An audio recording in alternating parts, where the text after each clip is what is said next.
प्रधानमंत्री मोदी जी खुद आकर अगर प्रचार करेंगे और वोट मांगे कहीं कुछ नहीं, उस अगले बार का अलग बात था। जो हो गया था हो गया। इस बार तो बूथ पे मीटिंग किए हैं। उनकी रैली में कहाँ भीड़ थी? कुछ भी नहीं, पूरा का पूरा खाली। इस बार तो किसी को पता भी नहीं चला। ये बताइए क्या बाप की जागीर है क्या उनकी बनारस? मोदी जी कितनी बार अपने विधायकों का कुकर मार के बचाएंगे? सभासदी के चुनाव में भी तुम आ जाओगे, प्रधानी के चुनाव में भी आ जाओगे, लेकिन देखिए कोई लहर वहर है नहीं। बच पाएगा मोदी जी का गढ़ इस बार किस तरह से? मोदी जी तो क्या, वो बाहर से भी अगर नेता हायर करके लाएंगे तो गढ़ बचने नहीं जाएगा। भारत के इतिहास में ऐसा पहले कभी नहीं हुआ। संभवतः ये जब खत्म हो जाएंगे और बाकी लोगों की सरकार होगी तो कभी ऐसा नहीं होगा कि विधानसभा वार्ड पंचायत के चुनाव में प्रधानमंत्री प्रचार करे। पहले कभी नहीं हुआ है। प्रधानमंत्री करेंगे 50 रैली, घोषणा, गोदी मीडिया ब्रेकिंग चलाता है। अरे शर्म आनी चाहिए। माननीय बाबा बुलडोजर जो हमारे हैं, उनका दौरा थाईलैंड, बैंकॉक का 25 दौरा 5 साल में है। कहाँ क्या करने जाते थे बैंकॉक? थाईलैंड में कौन सा ज्ञान लेने गए थे? ज्ञान की धरती काशी को छोड़ के थाईलैंड जा रहे हैं। आपको इस बात में कोई दम लग रहा है जो मोदी जी कह रहे हैं मेरी मृत्यु की कामना? भैया 10 तारीख के बाद आप देखिएगा, सब समझ में आ जाएगा। परिवर्तन होना तय है। दोस्तों नमस्कार, मेरा नाम है अरुण और आप देख रहे हैं टाइम्स एक्सप्रेस। आज हम पहुंच चुके हैं बनारस में और आपको बता दिए जो सीट है बेहद ही दिलचस्प सीट है, क्योंकि प्रधानमंत्री नरेंद्र मोदी खुद यहाँ से आते हुए यहाँ से सांसद है और विधानसभा जो सीट लगती है कैंटोनमेंट है, कैंट है, बनारस कैंट। यहाँ पर जो जनता है उनसे बातचीत करेंगे क्या माहौल बन रहा है। 7वें चरण में यहाँ पर जो है वोटिंग होने वाली है 7 तारीख को, यानी कि लास्ट चरण में यहाँ पर वोटिंग होने वाली है, लेकिन माहौल जो है वो गर्म हो चुका है। जनता से बातचीत करते हैं किस तरह माहौल है। और प्रधानमंत्री नरेंद्र मोदी भी जो है यहाँ पर आ चुके हैं और अभी जो है और भी दौरे होने वाले हैं तमाम नेताओं का। अखिलेश यादव का भी आज यहाँ पर है, तो जनता से बातचीत कर ले क्या माहौल बन रहा है। तो सर क्या लग रहा है, क्या होने जा रहा है इस बार बनारस से? बदलाव, सत्ताधारी दल की अकर्मण्यता को जनता सिरे से नकार रही है। आप चाहे जहां भी जाइएगा, जिस क्षेत्र, जिस गली, जिस मोहल्ले में जाइएगा, लोग सिर्फ और सिर्फ लोग कहते हैं कि भाई बनारस में तो मोदी योगी हराने वाला कोई नहीं है, तो बीजेपी का सिक्का चलता है। कौन लोग? गोदी मीडिया को छोड़ दिया जाए तो जनता महंगाई और बेरोजगारी से त्रस्त है। जनता कह रही है कि इस बार बदलाव करेगी। तो आएगा कौन?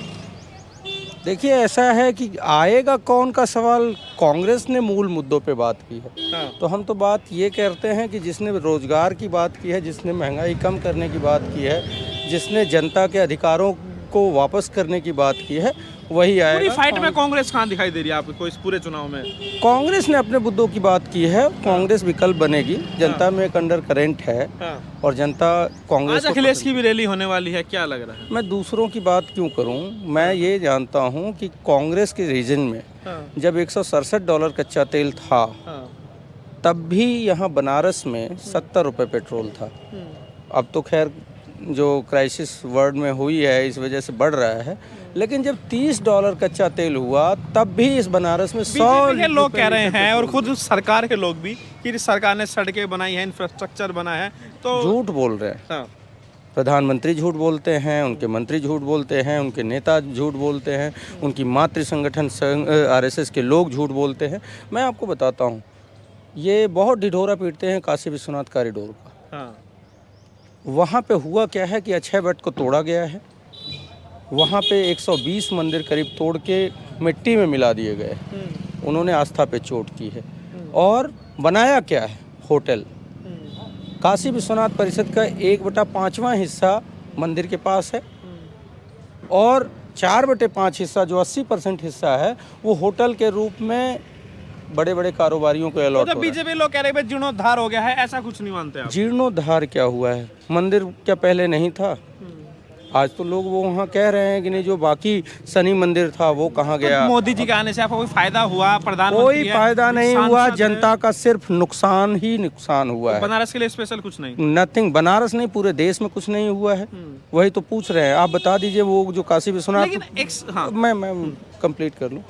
मंदिर जो बता रहे हैं कि मंदिर हमने बनाया, उससे जनता को क्या मिला? 200 रुपये का सरसों का तेल, 400 रुपये का सिलेंडर 1000 में हो गया, 70 रुपये का पेट्रोल 100 रुपये में हो गया। जनता को क्या मिला? वो मंदिर जब इतना भव्य बना रहे हैं तो भव्य मंदिर देखने के लिए VIP के लिए व्यवस्थाएं हैं।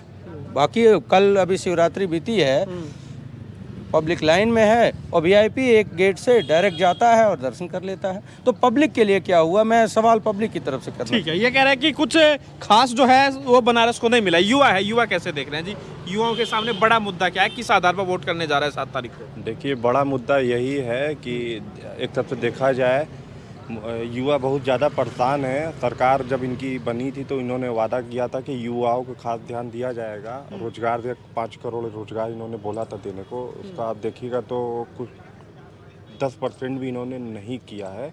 युवा बहुत परेशान है और ये मंदिर मस्जिद से काम नहीं चलेगा।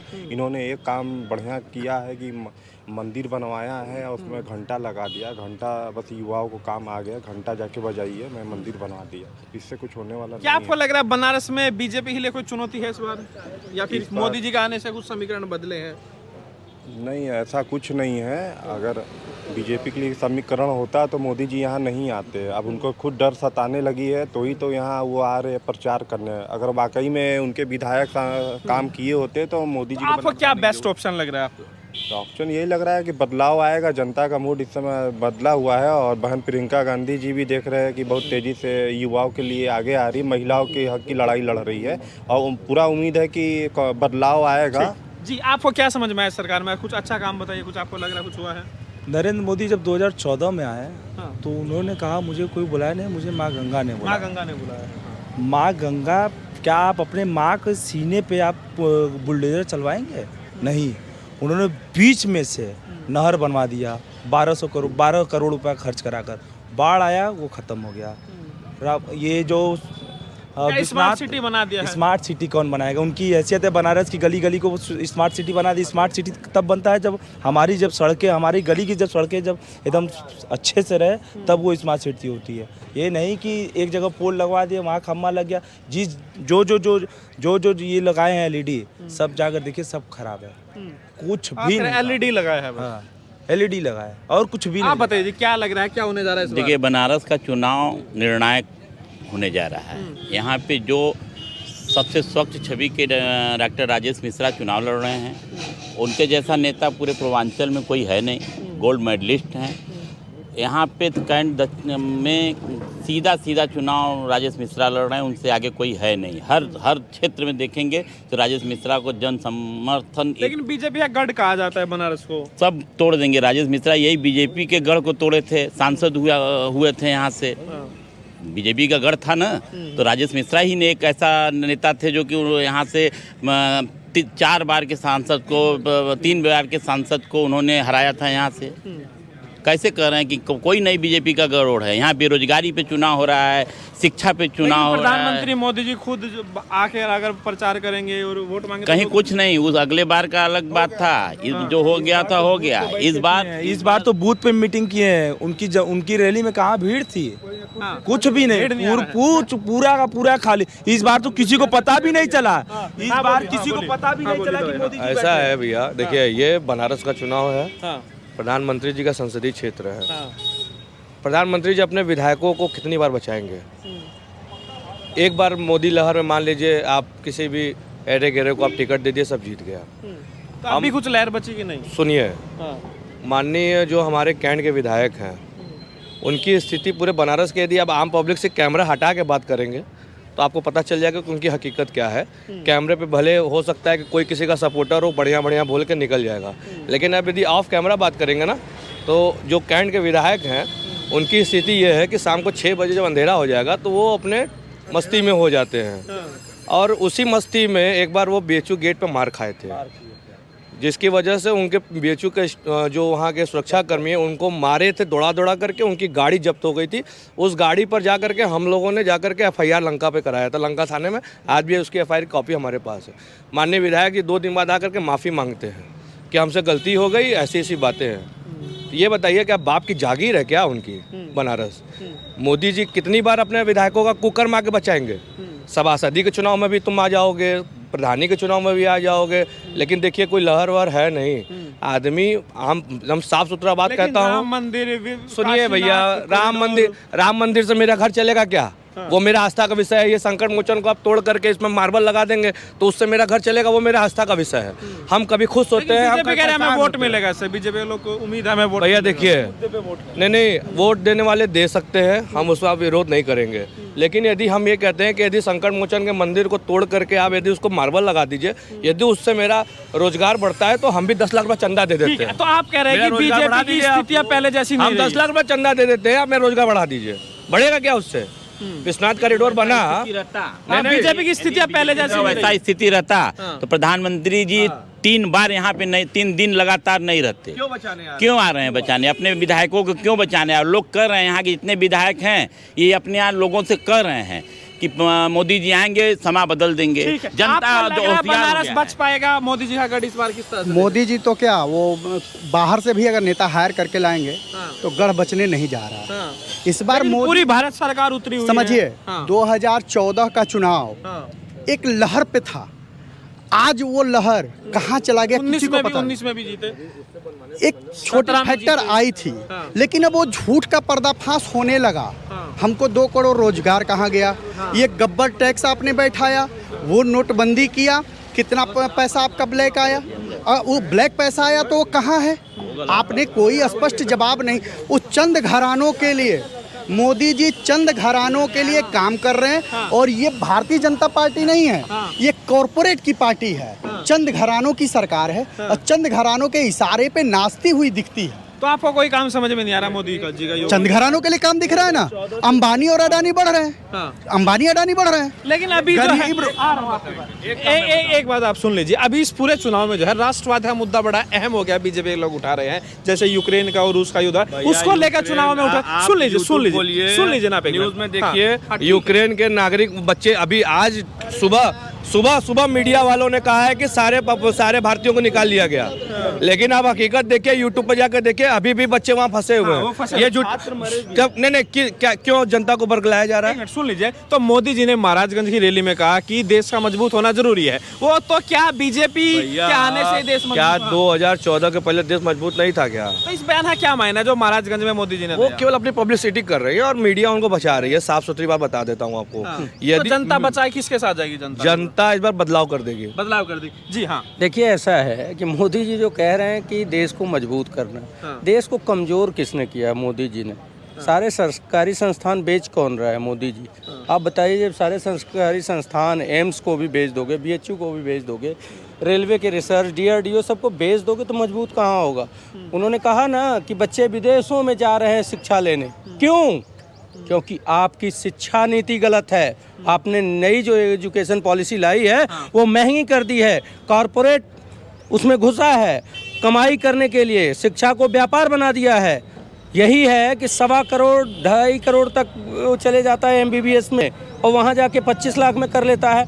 आपने नई शिक्षा नीति में ऐसी कौन सी व्यवस्था की है? तो सवाल पहले मोदी जी खुद से पूछिए कि आपने किया क्या है कि देश मजबूत होगा। आपने देश को कमजोर करने की। दूसरी चीज मैं आपको बता दूं कि प्रधानमंत्री जी, शर्म की बात है, भारत के इतिहास में ऐसा पहले कभी नहीं हुआ। संभवतः ये जब खत्म हो जाएंगे और बाकी लोगों की सरकार होगी तो कभी ऐसा नहीं होगा कि विधानसभा, वार्ड, पंचायत के चुनाव में प्रधानमंत्री प्रचार करे। पहले कभी नहीं हुआ है। पूरे विधानसभा के चुनाव में, किसी भी राज्य में अगर विधानसभा का चुनाव होता है तो प्रधानमंत्री एक मर्यादित पद है, 1-2 रैली नहीं 1-2 रैली होती है। अब क्या हो रहा है? प्रधानमंत्री करेंगे 50 रैली, घोषणा, गोदी मीडिया ब्रेकिंग चलाता है। अरे शर्म आनी चाहिए। अगर सरकार नगर निगम के चुनाव में भी कर रहे हैं बीजेपी के बड़े अमित शाह। अरे मेरे भाई, वही तो मैं कह रहा हूँ, गृह मंत्री 12 के बाद इंटर करा देंगे। पपलू बनाते हो ना, 2000 गर्मी निकाल देंगे। हाँ, तो गर्मी जनता निकालेगी। अरे गर्मी जनता निकालेगी। बुलडोजर किसका गर्मी निकालेंगे पहले ये बता दे। देखिए उनका सांसद विधायकों का एक यात्रा का दौरा आता है। आप यदि उसको सर्च करेंगे तो जैसे कि दूसरे पार्टियों, ये भाजपा के जो नेता मंत्री हैं वो कहते हैं कि बाकी दल के नेता विदेश चल जाते हैं। अभी उन्होंने कहा है कि 10 मार्च को ख़त्म होगा, सारे नेता विदेश चल जाएंगे। आप योगी जी का उनके साइट खोलिए, जो निर्वाचन आयोग का जो विधायक सांसदों का जो कोटा होता है उसमें माननीय बाबा बुलडोजर जो हमारे हैं उनका दौरा थाईलैंड बैंकॉक का 25 दौरा 5 साल में है। कहाँ क्या करने जाते थे बैंकॉक? थाईलैंड में कौन सा ज्ञान लेने गए थे? ज्ञान की धरती काशी, काशी को छोड़ के थाईलैंड जा रहे हैं। एक बात मैं कहना चाह रहा हूँ, सुनिए प्रधानमंत्री जी अब मर्यादित बातें कर रहे हैं। प्रधानमंत्री जी बेहद बिलो द बेल्ट लड़ाई लड़ना चाहते हैं। कहा हमको काशी में मरने। अरे यार, आपको शर्म आनी चाहिए। आपके एक जिद के कारण 750 किसान मर गए। 750 किसानों के उन शहादत का जिम्मेदार कौन है?